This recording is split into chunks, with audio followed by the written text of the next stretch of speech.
श्री कृष्ण भगवान विष्णु के पूर्ण अवतार थे। महाभारत के अनुसार श्री कृष्ण एक अति बलशाली अलौकिक योद्धा थे। इस वीडियो में हम श्री कृष्ण की ताकत, उनके प्रभुत्व, उनके द्वारा की गई युद्धों और उनके अस्त्र शस्त्रों की बात करेंगे। एक योद्धा के रूप में श्री कृष्ण की शक्ति को केवल शब्दों में वर्णित नहीं किया जा सकता। वह द्वापर युग के अजय योद्धा थे। बाल्यावस्था में ही जब वे गोकुल में पल रहे थे, तब श्री कृष्ण ने अपनी भुजाओं के बल और पराक्रम को तीनों लोकों में विख्यात कर दिया था। शिशु अवस्था में ही उन्होंने पूतना नामक एक मायावी राक्षसी को मार डाला था। बाल अवस्था में उन्होंने अघासुर, बकासुर, त्रिवर्ता और वत्सासुर का वध कर डाला था। एक दानव जो बैल का रूप धरकर रहता था, जो गवों के लिए मृत्यु के समान प्रकट हुआ था, उसी को श्री कृष्ण ने बाल्यावस्था में ही अपने हाथों से मार डाला था।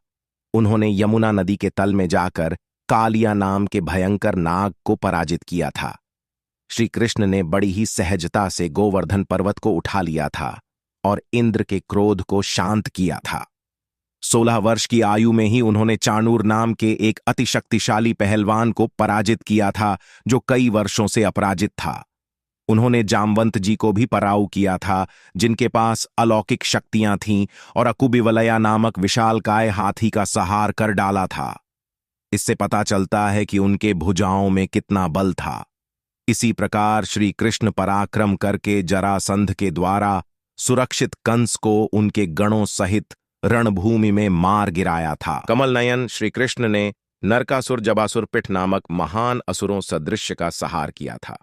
केसी नाम के विख्यात दानव को केवल अपनी भुजाओं के बल से मार गिराया था, और उसका वध करने के बाद ही वह केशव कहलाए थे। माधव में आकाश में स्थित रहने वाले सोम नामक दुर्धर दैत्य नगर को, जो राजा शालव द्वारा सुरक्षित था, समुद्र के बीच पराक्रम करके मार गिराया। शत्रुहंता श्री कृष्ण ने बलराम जी के साथ जाकर युद्ध में पराक्रम दिखाने वाले बलवान संपूर्ण अक्षौणी सेनाओं के अधिपति भोजराज कंस के मनचले भाई शूरसेन देश के राजा सुनामा को समर में सेना सहित दप्त कर डाला। श्री कृष्ण ने स्वयंवर में गांधार राज के पुत्री को प्राप्त करके समस्त राजाओं को जीतकर उसके साथ विवाह किया था। जरासंध ने मथुरा पर 17 बार आक्रमण किया। बलराम जी के साथ मिलकर श्री कृष्ण ने जरासंध को छोड़ उसकी पूरी सेना का संहार कर डाला था। उन्होंने रण क्षेत्र में अंगभंग, कलिंग, मगध, काशी, कौशल, गर्ग, करुष तथा प्रोड्रक आदि पर विजय पाई थी। पूर्व काल में श्री कृष्ण जल जंतुओं से भरी हुए समुद्र में प्रवेश करके जल के भीतर निवास करने वाले वरुण देवता को युद्ध में परास्त किया था। इसी प्रकार श्री कृष्ण ने पाताल निवासी पंचजन नामक दैत्य को युद्ध में मारकर दिव्य पंचजन्य शंख प्राप्त किया। श्री कृष्ण पाताल लोक में जाकर यम को परास्त कर संदीपनी जी के पुत्र को उनसे छुड़ाया था। भूस्थल में रह रहे सभी राक्षसों और जलीय जीवों को हराया था। खांडव वन में अर्जुन के साथ अग्निदेव को संतुष्ट करके महाबली श्री कृष्ण ने दर्धस आग्नेय अस्त्र चक्र को प्राप्त किया था।